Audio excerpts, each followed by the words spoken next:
سلام علیکم دوستان عزیز، روزی همه شما بخیر شادی باشد. بسیار پرسیدن که شما چی با در زمستان بانکا کدستین؟ آدمو در تابستان بانکا کنن، شما در زمستان. دوستان عزیز، هم خیال در ولاگای پیشینه گفته بودم که شوهرم میره هم خیلی پامیدور بالگرسکی هم خیلی فرایمونی میاره. بعد یک یاشیکشا میخرم، دو یاشیکشا میخرم، موندگیشا کجا میکنیم، هم خیلی ویران میشه گفته.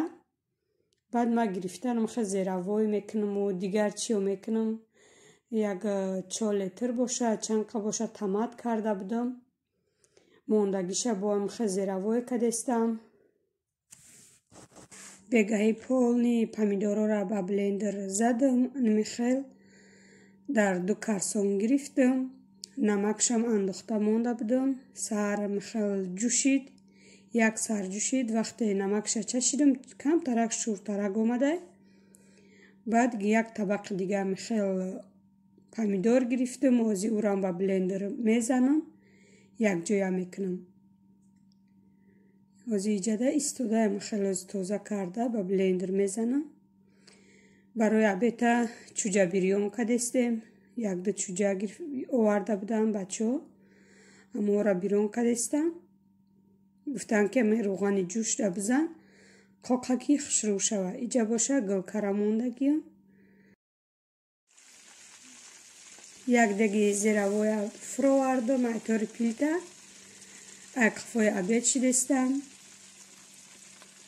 1 دیگچه دا گل کرم، 1 دیگچه دا چوجه بیریون کدستم، این دیگچه دا باشه. انم خیلی زیروای جوشیده است. پیلتا را اهمیت نتین دوستانی عزیز، ایجا هم زیروای جوشیده است. خیلی آغوش میپره، پیلتا جزیر شدن میگیره. خیلی بینیم با 2 دیگ دیگه تا تیار شدن گوشتا را من خیلی بالگری و پامیدور دیگر چیو گرفته سالات تیار میکنم. سالاتی خیلی اوشنای نه، خیلی برای اکراشنشو برای خوردن بچه ها. با کچکم بیرون کردم برای که نمیرسه شونه، برای 6 نفر 5 نفر بچه ها، خودم کتی 6 نفر، کودک و کتی 8 نفره. برای هم بسیارتر کردم. این ایجا گل کرم و کارتوشکا و دیگر چیا خیلی که ویا چوجه ها را میبینه. مرغ را خیلی رنگ سوختگی میتوان، نه که سوختگی نیستم. خیلی سبز سرخه کردم در روغن جوش. حاضر باشه اقفای همی کراشینی میشه.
در چاینک ما ایمبیر انداختم و لیمون، چای کبود و داف خیلی آشنای آوردن. 1 یاشیک کلان ایمبیر آورده بودن.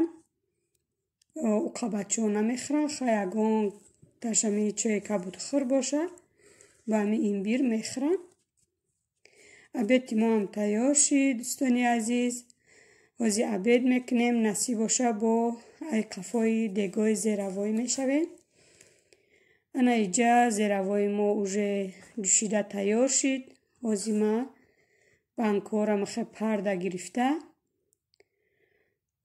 якта маҳкам мекунам. идоф банкҳои майда накардам, банкҳои михе селетрада кардам, барое ки банкҳои майда михел майда чайда карда хомерам гуфта михе банкҳои калонда кардам. сета банкаи селетра шид, якта я литра бо камтар дигаш хая ним литра мешид. вайра маҳкам накардам, гуфтам да холодильник беста. ҳозир яке пирашкия ягон чай мекунам, бачаҳо мехӯрам. ами ду деги зеравой 10 литр шида гӯюм. ами сета банкаи селетра ята я литра. иҷа боша ма камтар гӯшти лаҳма кубик реза кардам, як пиёз, чеснок, приправа, камтарак зира, мурч, ҳамашам хел ба блендер задам. камтари дига фарш доштам, бринҷа ҷӯшондам, кативу фарш якҷоя кардам. ҳозир ин фаршам тайёр шава, якҷоя мекунам. болгариё ҳайф нашида хел хостам ки голубцы кунам, морозилник дамонам. ягон вақти ами саросимаи даровак дами ои авқот меандозӣ, тайёрак мехӯрӣ. хай болгариё ямуқа дери баъд тайёр намеша, 30-35 минута тайёр меша. барои ами хостам ки болгариё бисёри бад буд. камтаракшам хай голубцы карда монам, дигароша заморозка кунам. ҳозир як кашакашаки холодильник пурай, оша хай рӯз ба рӯзи на, мехай барои авқото кам андохта вай мекунам. ами як-ду рӯз пеш оварда будан шавҳарам болгариё, помидор бисёр оварда будан идаф. ай помидорда бо болгарӣ бисёр буд. болгарӣ сурх як ящик буд, болгарӣ ми зард бошад 4 ящик буд. ҳамаша гирифта сортировка кардам, кадомашам камтар задагиай ора гирифта реза кардам, заморозка мекунам. инаи косаи сирхдама реза карда мондагиам. инаи голубциёра боша ҳар як пакета 4-5 гирифтам барои заморозка карда. камтари дигаша михел болгариёра калонтар реза кардам. болгари сурх, сабз, болгари зарда. барои ми ягон вақт хомшурбо мекунем, хушрӯай дарава хеле майда намеша. ҳозир боша иша пакетода мегирам.